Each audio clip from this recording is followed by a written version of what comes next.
Scaling should make your business easier to run, not harder. So why does growth feel like it's just exposing all of the cracks? Why does it feel like it's only creating more problems? If you're making six figures but still feel like everything depends on you, the issue isn't that you need more sales or more people. It's that your operations aren't built to handle the growth. Hey, I'm Carla, and welcome to Not Another Business Coach, where I cut through all the BS you hear out there and I give you real, actionable strategies to get ready to scale your business without having to work 24/7. I work with agency owners and service-based entrepreneurs who've outgrown their current system. They're making money, but everything still depends on them. If that sounds like you, keep watching. Because today I'm breaking down 3 real entrepreneurs who are ready to scale, but their businesses kept breaking every time they tried. So here are 3 patterns I see constantly. 1, sales first chaos. 2, launch burnout loops. And 3, maxed out service providers who think they've hit their ceiling. So let's break them down one by one. And if you see yourself in any of these, it is time to fix this. Okay, let's talk about my first client with the sales bottleneck, because every new client just added more and more chaos. They were crushing it with sales. Like, I would have hired them to help me with my sales. That's the business they had. But every new client they brought in just created more chaos behind the scenes. Their biggest problem was that they had no systems for handling all the growth.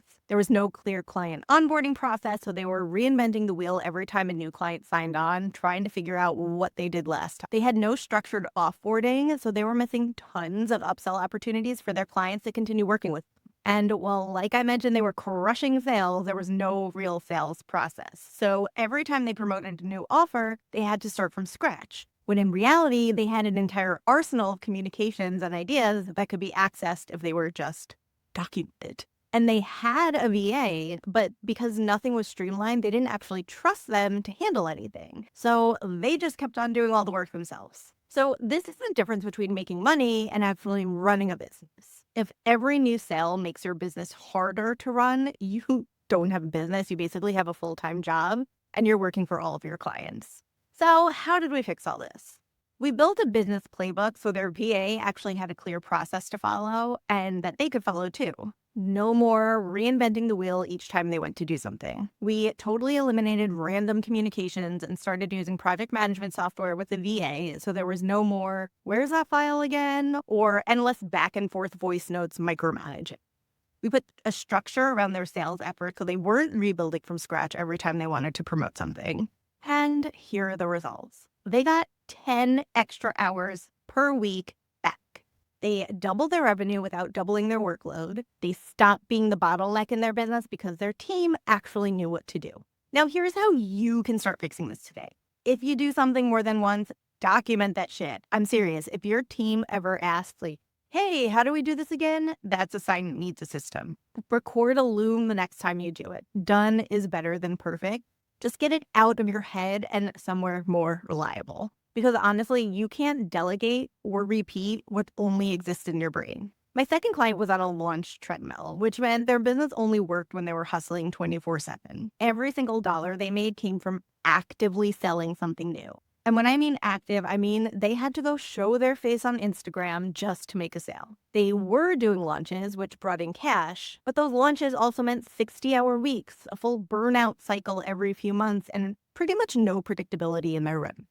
All of that compounded over the course of 2 years, and they burned out so hard that they had to take a full month off away from their business, which meant that nothing moved forward because they couldn't be on. This happens to a lot of entrepreneurs who never stop to build a repeatable sales and marketing system because launches feel good. They're fast. They bring in cash. They give you that dopamine hit. But the second you stop, the money also stops. So here's how we fixed it.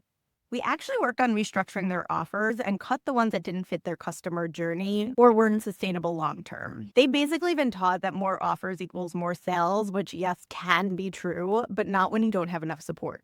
And remember, income was unpredictable, so they couldn't commit to hiring anyone reliable. They built a repeatable sales system by using funnels, so they weren't only relying on launch adrenaline to pay the bills. We optimized their workflow, focusing on just 5 to 7 key activities that actually drove revenue. It's tempting to want to do more to make more, but growth actually lies in simplicity. It was the compounding of a few high leverage actions over time that made things work for them.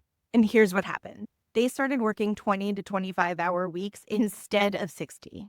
They had a more predictable revenue stream instead of constant feast or famine mode. They had more energy, more creativity, and no loss in income. Now, here's how you can start fixing this today. This sounds so simple, but start tracking your time. If you're spending most of your time working on tasks that require you to be on all the time, that's your first sign that something needs to change. If every sale depends on your face and your time, you build a marketing engine, not a business. So let's start fixing that. My third client was a maxed out service business owner who couldn't take on more clients and actually thought they'd hit their income ceiling. They weren't struggling to get clients, they were actually turning them away. Not because they didn't want the money, but because they literally couldn't take on any more work without breaking. They didn't want to build a big course. They didn't want to launch something passive. They basically just wanted their service business to scale without taking over their entire life. And look, more clients will always equal more stress when you don't have the systems to support them. And this client was wasting hours every week on things like admin work, like scheduling, invoice, and chasing down information, and on client communication that wasn't streamlined, and on manual processes that could have been templated or delegated. They were scaling revenue, but not infrastructure. And that is a ticking freaking time bomb. So here's what we did to fix it. We standardized our client onboarding and delivery so they were no longer reinventing the wheel every time they signed a new client. We documented their processes so they could get admin support and no longer waste their time in the weeds doing $15 an hour work.